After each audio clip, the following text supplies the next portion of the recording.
कोई भी LLM model को आप डेली बेसिस पे ट्रेन नहीं कर सकते क्योंकि ये बहुत कॉम्प्लेक्स एंड इसकी कॉस्ट काफ़ी ज़्यादा बढ़ जाएगी। So you need some source of data source जो एलएलएम मॉडल के साथ कंबाइन हो करके आपकी क्वेरीज का आंसर कर सके इवन इफ उस डेटा पे एलएलएम मॉडल ट्रेन नहीं भी हुआ। इस कॉन्सेप्ट को बोलते हैं आरएजी, जो मैं पिछली रील में कवर कर चुका हूँ। आज मैं आपको ओलामा 3 एक ओपन सोर्स एलएलएम मॉडल है मेटा का and Chroma DB which is a vector database, दोनों को इंटीग्रेट करके दिखाऊंगा कि रियलिटी में काम कैसे करते हैं। मैं इससे क्वेरी पूछूंगा, वो क्वेरी जब तक ये ट्रेन हो रहा है उस डेटा के बाद की है। For example, who won the ICC men's cricket world cup in 2023। अब ये बोल रहा है हैज़ नॉट टेकन प्लेस।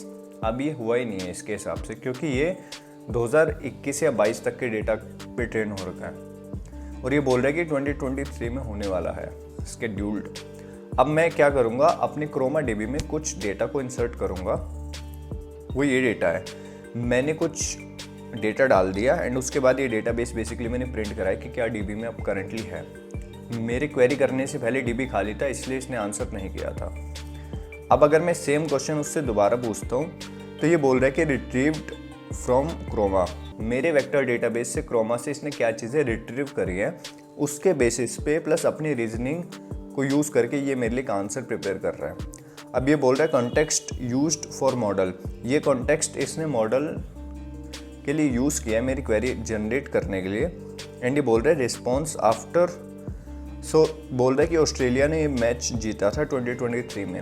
अब एक्चुअल में मॉडल ट्रेन पुरानी डेट का हो रखा था, लेकिन मेरे पास एक डेटाबेस है जिसकी हेल्प से ये लेटेस्ट इन्फॉर्मेशन के बेसिस पे भी आंसर कर पा रहा है। इसी कॉन्सेप्ट को आरएजी बोलते हैं। एंड अगर आपको ये पीओसी का कोड चाहिए तो कमेंट कोड एंड आपके डीएम में भेज दूंगा मैं। Thank you.